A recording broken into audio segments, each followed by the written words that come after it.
नमस्कार, Tarun Bharat news bulletin मध्ये आपल्या सर्वांचे स्वागत। आता पाहूया ठळक घडामोडी। आजच्या ठळक घडामोडी।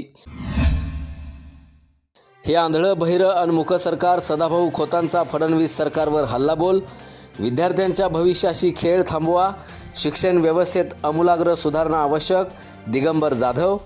अवैध गावठी दारू निर्मितीवर पोलिसांची कारवाई, 750 लिटर रसायनासह साहित्य नष्ट।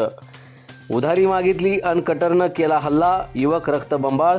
घरपट्टीवार लोकांना सोसणार नाही, जाचक अटी रद्द करा, व्यापारी एकता असोसिएशनची मागणी। आता पाहूया सविस्तर बातमीपत्र।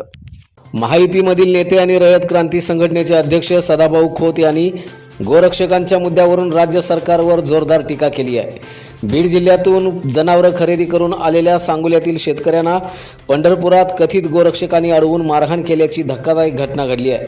या प्रकरणात शेतकऱ्यांवरच गुन्हे दाखल झाल्याचा आरोप करत खोत यांनी सरकारला आंधळं बहिरं आणि मूक सरकार असं संबोधलंय। शेतमालाला योग्य भाव मिळत नाही, उसाला FRP मिळत नाही आणि आता दुग्ध व्यवसाय करणाऱ्या शेतकऱ्यांनाही त्रास सहन करावा लागत असल्याचं त्यांनी म्हटलंय। गौवंश कायद्यामुळे शेतकरी आणि गोपालक अडचणीत आले असून सरकारच्या आश्रयाखाली गोरक्षकांची गुंडगिरी वाढत असल्याचा आरोपही त्यांनी केला आहे।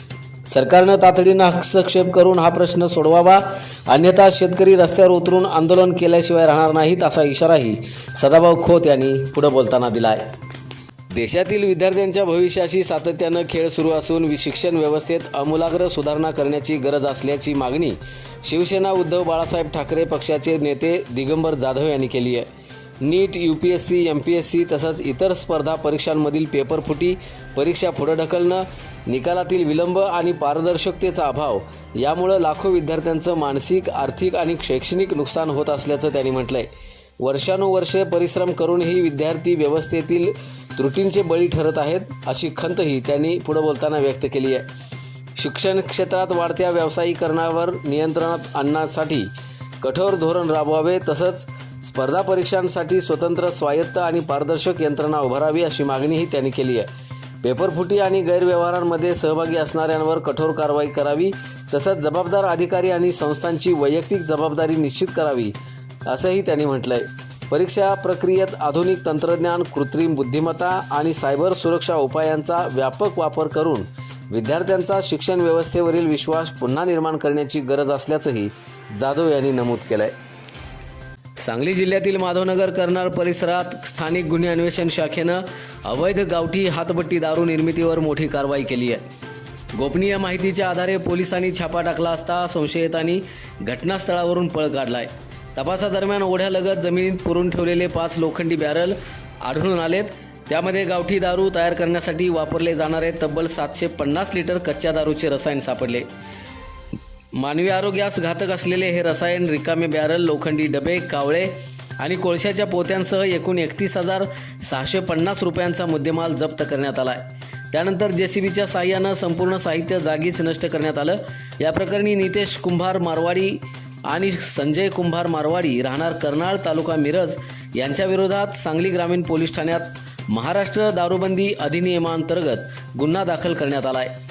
जिल्ह्यातील अवैध दारू व्यावसायिकांविरोधात कारवाई सुरूच राहणार असल्याचं पोलिसांनी स्पष्ट केलंय।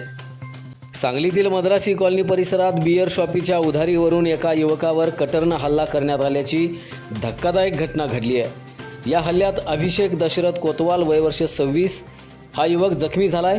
या प्रकरणी प्रशांत दिलीप चौगुले याच्या विरोधात सांगली शहर पोलीस ठाण्यात गुन्हा दाखल करण्यात आला आहे। पोलिसांच्या माहितीनुसार अभिषेक कोतवाल गुरुवारी रात्री कामावरून घरी जात असताना मद्रासी कॉलनीच्या कॉर्नरवर त्याला ओळखीचा प्रशांत चौगुले भेटला। यावेळी अभिषेकने त्याच्याकडे बियर शॉपीची उधारी मागितली। उधारी मागितल्याचा राग आल्यानं प्रशांतनं प्रथम शिवीगाळ करत अभिषेकला मारहाण केली। त्यानंतर त्यानं कटरनं अभिषेकच्या डाव्या हातावर वार केला। या हल्ल्यात अभिषेक जखमी झाला असून परिसरात काही काळ तणावाचं वातावरण पसरलं होतं। या घटनेचा पुढील तपास सांगली शहर पोलीस करतायत। सांगली महानगरपालिकेनं लागू केलेली घरपट्टी वाढ सर्वसामान्य नागरिकांना परवडणारी नसून घरपट्टी नोटिसीमधील जाचक अटी तात्काळ रद्द कराव्यात अशी मागणी व्यापारी एकता असोसिएशनचे अध्यक्ष समीर शाह यांनी केली आहे। महानगरपालिकेकडून नागरिकांना वाढीव घरपट्टीच्या नोटिसा पाठवण्यात येत आहेत, मात्र ही करवाढ बहुतांश नागरिकांना मान्य नसून ती आर्थिकदृष्ट्याही सोसण्याजोगी नसल्याचं शाह यांनी म्हटलंय। आयुक्तांनी यापूर्वी घेतलेल्या बैठकीत नागरिकांचे समाधान झाल्याशिवाय अंतिम मागणीपत्र देणार नसल्याचं आश्वासन दिलं होतं. मात्र सध्या पाठवल्या जाणाऱ्या नोटिसांमध्ये 21 दिवसानंतर हरकत स्वीकारली जाणार नसल्याचा उल्लेख करण्यात आला आहे. तसंच हरकत नोंदवण्यासाठी विविध कागदपत्रांची मागणी करण्यात येत असून ती सर्वांकडे उपलब्ध असतीलच असं नाही. त्यामुळं नागरिकांमध्ये नाराजीचं वातावरण आहे. नोटिसींमधील सर्व अटी आणि कालमर्यादा रद्द करून नागरिकांना पुरेसा वेळ द्यावा अशी मागणीही व्यापारी एकता असोसिएशननं केली आहे.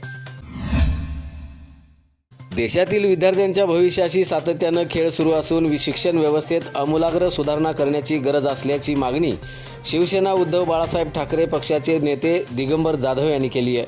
नीट, UPSC, MPSC तसंच इतर स्पर्धा परीक्षांमधील पेपरफुटी, परीक्षा पुढे ढकलणं, निकालातील विलंब आणि पारदर्शकतेचा अभाव यामुळे लाखो विद्यार्थ्यांचं मानसिक, आर्थिक आणि शैक्षणिक नुकसान होत असल्याचं त्यांनी म्हटलंय. वर्षानुवर्षे परिश्रम करूनही विद्यार्थी व्यवस्थेतील त्रुटींचे बळी ठरत आहेत अशी खंतही त्यांनी पुढे बोलताना व्यक्त केली आहे. शिक्षण क्षेत्रात वाढत्या व्यावसायीकरणावर नियंत्रणात आणण्यासाठी कठोर धोरण राबवावे तसंच स्पर्धा परीक्षांसाठी स्वतंत्र, स्वायत्त आणि पारदर्शक यंत्रणा उभारावी अशी मागणीही त्यांनी केली आहे. पेपरफुटी आणि गैरव्यवहारांमध्ये सहभागी असणाऱ्यांवर कठोर कारवाई करावी तसंच जबाबदार अधिकारी आणि संस्थांची वैयक्तिक जबाबदारी निश्चित करावी असंही त्यांनी म्हटलंय. परीक्षा प्रक्रियेत आधुनिक तंत्रज्ञान, कृत्रिम बुद्धिमत्ता आणि सायबर सुरक्षा उपायांचा व्यापक वापर करून विद्यार्थ्यांचा शिक्षण व्यवस्थेवरील विश्वास पुन्हा निर्माण करण्याची गरज असल्याचंही जाधव यांनी नमूद केलंय.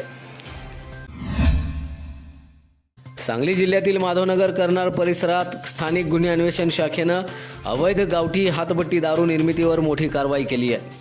गोपनीय माहितीच्या आधारे पोलिसांनी छापा टाकला असता संशयितांनी घटनास्थळावरून पळ काढलाय. तपासादरम्यान ओढ्यालगत जमिनीत पुरून ठेवलेले 5 लोखंडी बॅरल आढळून आलेत.